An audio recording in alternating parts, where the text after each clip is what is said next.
Brilliant. Well, hi everyone. Thank you so much for joining us today to discuss smarter localization for global retailers. Um, I'm Emma. I'm part of the commercial team here at Comtec, and I'm joined by Sophie, our CEO. Um, we work with retail and e-commerce teams to help them translate and localize content for international markets, from product catalogs and websites to campaigns and customer-facing journeys. And between us, we've seen a lot of what works well, and what becomes challenging as retailers grow. And that's what we're going to be sharing today. Before we dive in, I want to briefly walk you through what we'll cover in today's session. So Sophie will kick off by looking at the difference between localization and translation and what this means for delivering the best digital experience in all languages. Next, we'll talk about content categorization. We'll explain what that actually means, and share why it's especially useful for retailers who are managing growing volumes of content across markets. We'll then look at localization today and the key approaches available to you, from more automated AI-led approaches through to hybrid and more human-led approaches, and where each one fits. From there, we'll introduce the four foundations of a solid localization strategy, so building blocks that will help you scale localization in a structured way. We'll also talk about decision making, and share how some of our clients have approached these choices in practice and see how they've matched localization approach to content type. And we'll also spend some time on how technology and linguists work together and how that combination helps retailers scale. We'll wrap this up with some key takeaways that you can use to scale localization in your own organization, whether you're just starting up with translation or refining an existing setup that you already have. We'll leave time for questions at the end. And today we want to give you a clear framework for thinking about localization as you grow, rather than one single prescribed solution.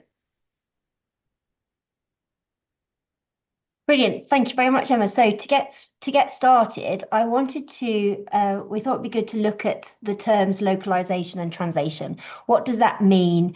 How are they different? So often when people talk about localization, they assume that simply means translation. Translation is really only a part of localization, and it's really about how your content is experienced by customers in a different language, in a different market. And that is very, very important to distinguish between that localization and translation in that context. Localization includes language, of course, but it also includes tone of voice, terminology, and very importantly, cultural context, cultural understanding. Localization is all about how your content builds trust with your customer, and poor localization can undermine that trust and can really impact conversion. When you see poorly localized content, not only does it sound odd, but it can, in sounding odd, also undermine that trust that you're seeking to build with your customers. So when we talk about localization, we're really talking about how does your brand show up locally, and how consistent and credible is that experience, and how does that feel in each language and each market. So we've talked about localization being all about experience. The next question is, how do you manage that experience at scale? And this is where content categorization comes in.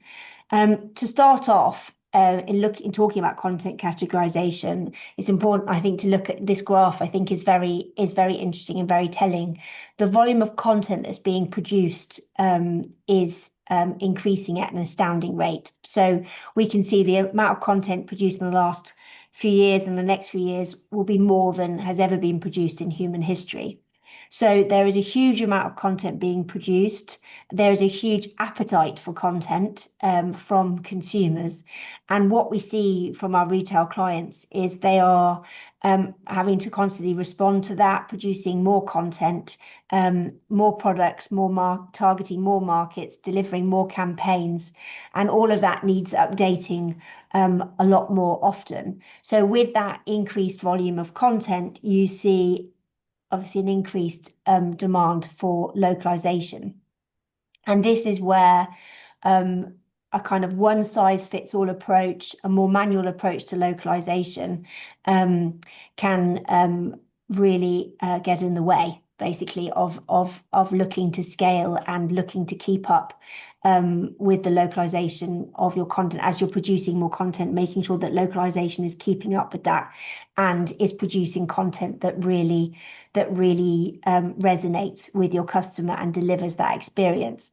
And that's where content categorization can really help. Helps to decide where and how to focus our effort and investment. So there is one sort of key point foundation to all of this is that not all content has the same value. Not all content has the same impact on customer experience. And there's lots of different ways to categorize your content to understand its value. And I've listed a few of those factors here, but there are other dimensions that can be added to work out how to kind of prioritize and categorize content. So, for example, brand sensitivity. An above the line campaign or homepage message is going to have a much bigger impact on how a customer feels about your brand than, for example, an internal policy document or a help article in your help center, for example. Another is the market profile. So is this content for a core market or is it for a new territory where you're just learning, what's working? Can also look at content in terms of its proximity to revenue. So, for example, some content such as checkout pages is sits much closer to conversion than a help center article, or I've used that example already, but for example, a page, for example, around specific products and so on. And then finally, risk, is a very important factor to consider. A social media caption that's maybe slightly wrong or perhaps not quite placed correctly is going to have a completely different impact to a mistranslation in a regulatory disclosure or a very legally sensitive piece of content. So these are all different factors that you can use to assess and prioritize content. And these become even more important when you are dealing with not an increased amount of content, tight, for example, budgets may be tight. We've talked about fast turnaround times. You may also have limited resource internally to manage and review content. And there is the danger that if you use a one size fits all approach, that you're overspending on content where it isn't really needed, and then you're underinvesting in content where quality and nuance matter most, where it has the biggest impact. So the bottom line here is to be smart about how you invest and to use a framework to help you decide what approach to use. I'm now going to hand over to Emma, who's going to talk about the different approaches. Thanks, Sophie. So we're going to look at the different translation approaches that you can adopt depending on how you've categorized your content. So here are some different approaches. We've shown them here as tiers, from more human-led translation approach at the top to a more AI-led translation solution at the bottom. So if we start at the top of the pyramid and work our way down, so at the top, we've got fully human-led translation. So for retailers, this is typically content that's highly visible, plays a big role in shaping brand perception and customer experience, and customer trust. So things like homepage and campaign hero messaging, brand storytelling, or critical checkout and payment messages. The investment here is higher because the impact on customer experience is highest. If we then go down to level two, it's machine translation with human post editing. So this works well for content that still matters to customers, but doesn't carry quite the same level of brand or legal risk. For retailers, that might include key product descriptions, category pages, buying guides, or help center content, for example. The AI handles the initial translation, and then a linguist reviews and refines the output. And that helps to ensure kind of the clarity, accuracy, and consistency of the translation. It's really where it helps teams balance efficiency with quality, especially as your content volumes are growing. And then finally, level one, we have machine translation with automated post editing, which we refer to as MTAP. It's an approach we've developed to help retailers scale localization more effectively. It's designed for high volume, fast moving retail content, such as large numbers of product descriptions, frequent catalog updates, and even internal and operational content. And we're just going to spend a bit more time now looking at how MTAP works in practice. So what is MTAP then? MTAP, as I've mentioned, is machine translation with automated post editing. And it's an approach that we've developed working closely with our linguists to combine AI translation, but with expert defined rules. So it means large volumes of retail content can be translated quickly, but still stay on brand. So it's very different to just raw machine translation, which will treat all your content the same. It doesn't know your brand, your product language, or how different markets should be handled. Whereas MTAP adds structure and expertise before you start scaling your translation. Instead of just pushing the content through a generic engine, linguists and localization specialists configure the system around your brand. So that will include approved terminology, tone of voice, style guides, and rules based on each market and the content type as well. And once it's all set up, the system applies those rules automatically. So content moves quickly, but it stays consistent. And so an example where this works really well is for product descriptions. I'm just going to briefly introduce you to Pronto, as Pronto is one of the ways that you can access MTAP, but on a self-service basis, as an alternative, but also alongside other ways, other localization services. So Pronto can be set up with all your preferences in place, terminology, tone of voice, and any other specific requirements. As I mentioned, it's all configured from the start. You can then upload content, choose your languages, and then translate at speed. And it's also important here to note that as not treating all content the same, we've also got 2 levels of post editing included that can be accessed through Pronto. So automated post editing, which is, as we've seen, part of the MTAP process. For lower risk, high volume content, that's perfect. But then we can also offer through Pronto an additional specialist linguist review for where you want that additional quality assurance and to refine the content. And that's all accessible within Pronto. So we've talked about the different approaches to localization, and I've mentioned Pronto, but the tools don't come first. It all works well when they sit inside a strategy. So here are the key components of a strategy when it comes to localization. First, understanding and categorizing your content. And Sophie's already taken us through the different ways that we can do this. Secondly, choosing the right localization approach for each content type. Third, designing workflows that fit how you and your teams work. And then step 4 is reviewing and refining this process over time. It's not a one-off exercise.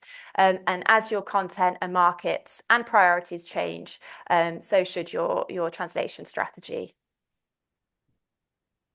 So I'm now going to hand over to Sophie, who's going to Brilliant. take. Brilliant. Thank you very much, Emma. So we thought it would be interesting to kind of show some specific examples and perhaps uh, give you the opportunity to think about how you would which localization approach would you choose for your own content. We've picked out a brand here. We've picked out North Face. You can see an example homepage. We've got a products page and a checkout page. So it's just getting you thinking about kind of what approach might you use for these different types of content. As you can see on the homepage, we've got that strapline there, sort of never fear the forecast, and you can see those the products laid out and the checkout page. So it's just thinking about some of the things we've talked about, for example, particularly looking at that homepage and how important that is for to get right when you look at that never fear the forecast, and how that would need a kind of more human-led localization process. May potentially would need copywriting, what we call also, there's a level of localization called transcreation where that might be suitable. Which allows a lot more creativity for the linguists in developing the copy in the target language. And we also talked about markets. So when you're looking at which approach to use, thinking about the market, is it a new one? Is it a well-established market? And then we talked about the kind of proximity of that content to revenue and to conversion. So it was just bringing this kind of approach to life by looking at real copy. I next wanted to kind of really bring this to life by looking at a kind of a scenario that we've seen regularly, and we've supported a wide range of retailers dealing with this situation. So, imagine you're a growing international retail brand. You could be in fashion, jewelry, beauty, or homeware, for example. You're already in a number of markets, and you're looking now to expand into a variety of new markets. So you've got a mixture of kind of existing core markets and then sort of newer and more experimental markets. Some of those newer markets may have more strategic value, for example, than others. So at the same time, your product range is growing. As you are moving into new markets, you are running more campaigns, and you are looking to roll out new products and to launch campaigns much faster. You may be, for example, have kind of a specific budget allocation, and you may also have different levels of internal resource in different markets. For example, you may have a team that you can go to review content in one market, but in another market, perhaps a newer market, that team is much smaller and their availability is smaller. So, that's looking at the kind of broader business context, and then you're dealing with different types of content. You've got campaigns, campaign copy, homepage messaging. You may have large volumes of product descriptions that regularly need updates, and you may have supporting content like FAQs. So there's a lot of different factors and factors at play here. When you use the same localization approach for all of the content across all the markets, this is where challenges can arise. So you may see costs rising quite quickly. Local teams perhaps reviewing content at different speeds. Some teams may be available to review content very quickly, others not. And you may see some impact on the quality, and then with that, the experience that the customer's having of your brand in different languages. So you can see here where a tiered localization approach, where looking at different approaches to different types of content and different markets can really make a difference and help you to invest more in high impact content and potentially strategically more important markets, and then perhaps using a more AI-led or more automated solution for lower complexity, higher volume content, for example, that allows you to publish that content quicker. There is also another crucial step um, uh, that kind of supports the success of this whole kind of strategy that we've talked about, and that's all about the buy-in from across the organisation and the involvement of all the different stakeholders in the localization process. Something that we've supported with and seen makes a huge difference to making your localization strategy a success. So we just wanted to bring it to life in a kind of real life situation, a scenario that we've supported clients with on numerous occasions. So I'm now going to hand back to Emma. She's going to talk about connectors and how you integrate all the different systems to really make this process work as smoothly as possible. Thanks, Sophie. So I'm not going to go into too much detail about connectors today. We have done a whole webinar on this, which we would be very happy to share with you afterwards. But essentially, connectors they become important when you're looking at scaling localization, because as the content volume grows, the process actually can become more of a problem. So, when teams are exporting files, emailing across different files, copying content in and out of systems, things slow down, and it's a very manual process. So of course, errors can creep in. And that's where integration makes a huge difference. And we see this a lot with our retail clients. So in simple terms, what we mean by integration, it just means that your content flows directly from the systems that you're already using. So for example, your CMS, PIM or e-commerce platforms, into the localization platform and then back again. So there's no manual handling, there's no copy and pasting, there's no duplications, no files. So obviously it's much quicker, but it also means that there are, less mistakes because there's no manual handling of files, and also ultimately much less admin. So I am going to hand back over to Sophie, who's going to talk about combining tech with human expertise. Great, thank you very much. So let's step back now and look at the bigger picture and look at sort of what is modern localization today. As you'll have seen from some of the topics we've covered, localization in modern localization, it's really about, we've talked about the technology and how important the technology is, but we've also talked about the human expertise, and it's about bringing those two together. The technology, it's critical for speed, efficiency, really helps retailers deal with the volume of content, and produce that content at speed. But technology on its own is not enough. The linguistic expertise, the cultural understanding, that's what, combined with the technology, that's what brings and protects the quality, brings the brand voice, and delivers that customer experience as you scale. And it's the combination of these two that really makes a difference and really drives forward localization in the most effective way. So I just wanted to touch on the different ways that the human expertise, the linguistic expertise, the cultural understanding is brought into the localization process. So even the most automated approaches, we've talked about MTAP, which is our most automated approach to localization. Even with that approach, the human expertise is essential. The linguists, they design how the system works. So they set up the terminology, the tone of voice, the style rules, the market preferences.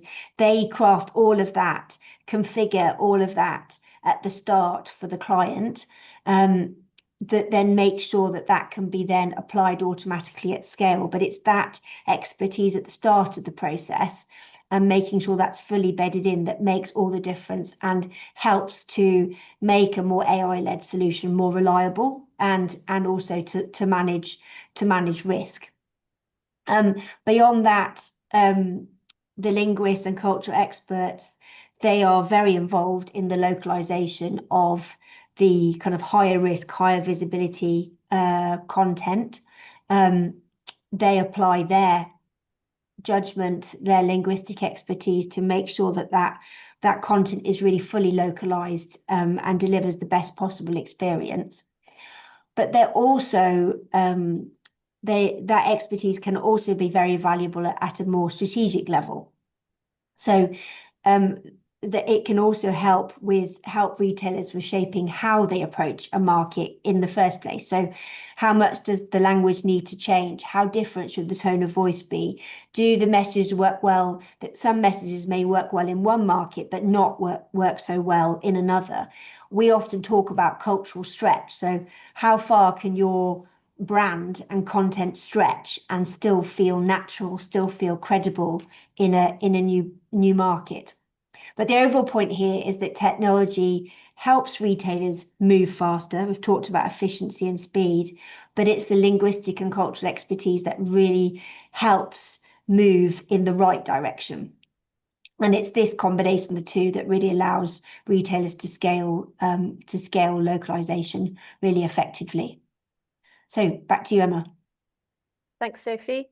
Yeah, before we wrap up, I just wanted to talk about some research that we've recently done to look at how luxury and high street brands use language very differently. Not just different words, but different logic as well. Our research showed that the language doesn't just describe products, but it shapes their value as well. So some examples of this could be a £2,000 creation versus a product, repairs instead of returns, and the archive instead of the back catalogue. These are just really great examples of the difference between translation, just translating a word, and localization, and bringing in, making sure that you've brought in cultural understanding, so you know that you're using the best words possible in another language. So to close, I wanted to pull together a few key takeaways that reflect what we've covered today. So first, localization is about delivering a strong digital experience for the local markets. It's not just translating words. It's about how content feels to customers in different markets, and whether it builds trust and clarity and ultimately confidence in your brand in other markets. We've also talked about the fact that not all content plays the same role in the customer journey and the customer experience. It doesn't all have the same value. And that's why the level of investment needs to be adapted rather than applying the same blanket approach everywhere. The tiered localization approach it becomes really useful here. So combining different approaches from more automated to more human-led means retailers can scale content, really effectively while still maintaining that quality. We've also looked at how connecting content systems can reduce friction and speed things up and remove the kind of errors from the process. And then throughout Throughout the session, we've talked about the importance of bringing together technology with linguistic and cultural expertise, because human expertise makes automation reliable and brand safe and scalable. Um,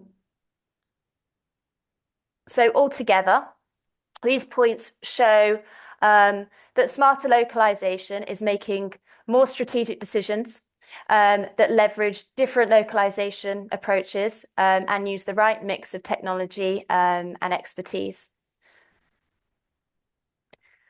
So at this point, we'd just like to invite any questions that you might have about anything that we've discussed today. We'll leave a couple of minutes for any questions.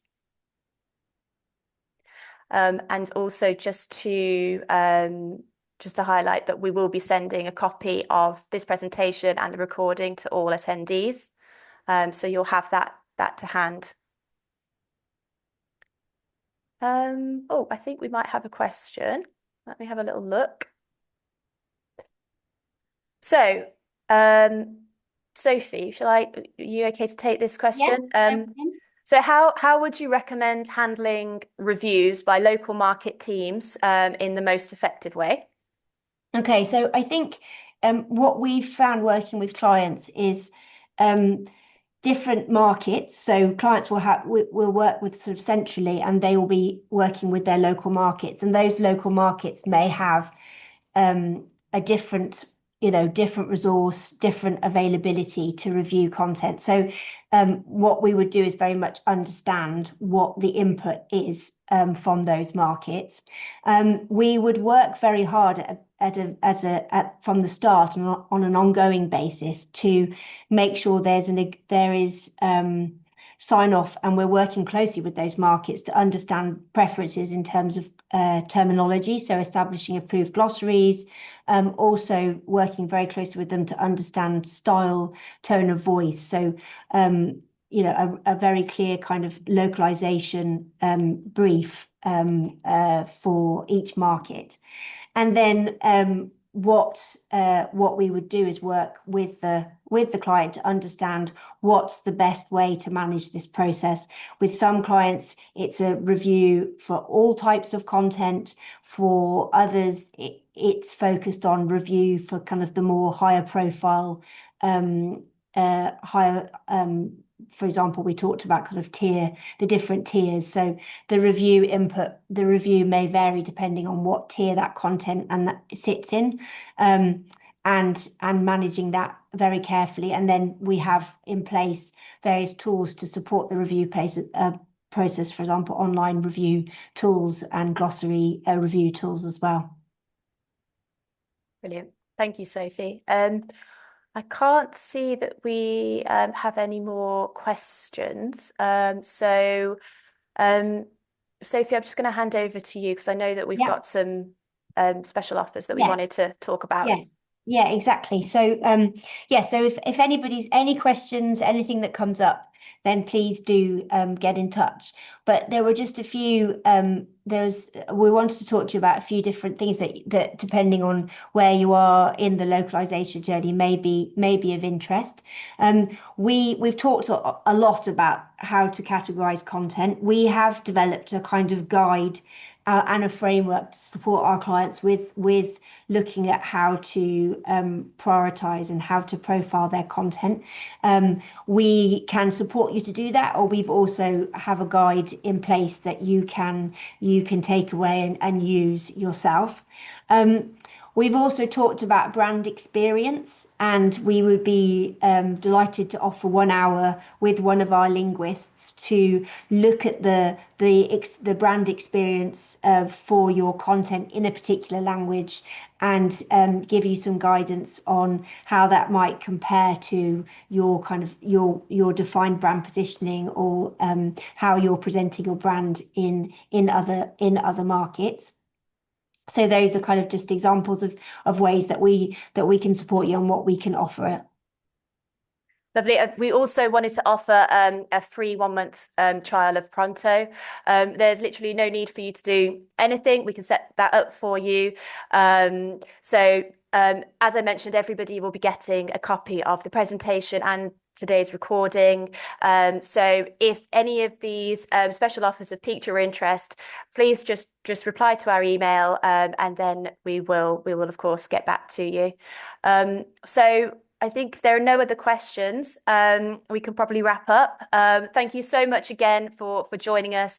We really hope that this was a helpful session and that you've gone away today with some ideas for how you can scale your localization strategy within a retail environment. So thank you very much again. Brilliant. Thank you very much, everybody. Thanks.